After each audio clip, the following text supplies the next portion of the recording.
Let's consider the factors of production. Labor.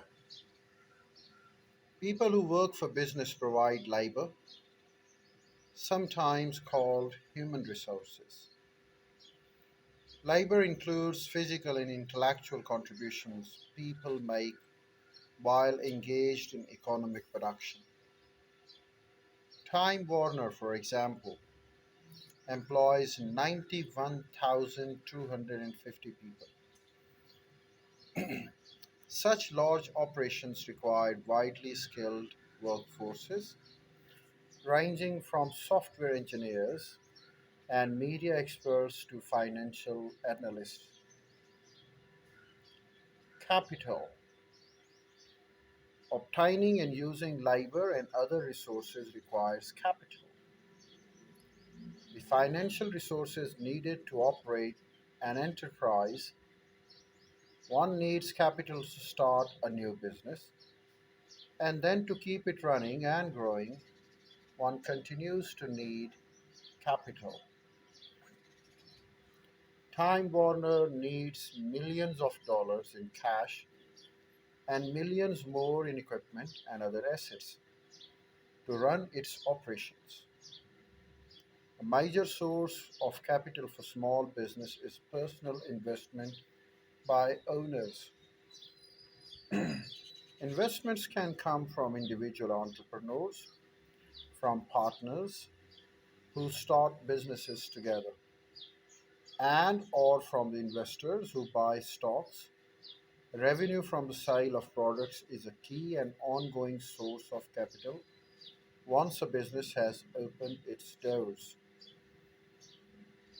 Capital can also include the market value of corporate stocks. When America Online acquired Time Warner for $106 billion in 2001, the deal involved very little actual cash. Most of it was handled through transfers of stocks, bank lines of credit, and the market value of the liquid assets, those that can be quickly and easily sold for cash. They are also the forms of capital. Entrepreneurs.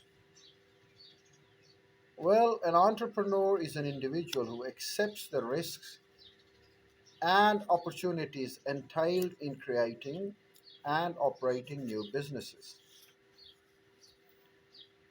America Online was started by James Kimsey, who had the technical skills to understand how the internet works, the conceptual skills to see its huge future potential, and the risk taking acumen to bet his own career and the capital on the idea of AOL.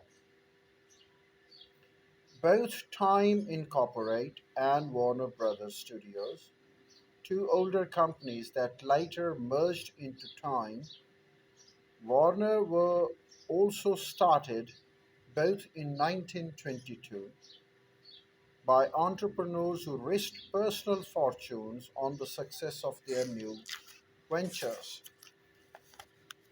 In 2001, the entrepreneurial and visionary leaders at both AOL and Time Warner saw the potential benefits of merging the two firms. Most economic systems encourage entrepreneurs both to start new businesses, to make the decisions and turn small business into large ones, big enough to move into new markets. Physical resources. Well, physical resources are the tangible things that organizations use to conduct their businesses. They include natural resources and raw material, offices, storage, production facilities, parts and supplies, computers and peripherals, a variety of other equipment. Time Warner, for example, needs land, building, computers, the CDs on which it distributes its software and music, the video tapes, and DVDs on which its distribution it distributes movies are supplied by other manufacturing. Forest products are used for the packaging.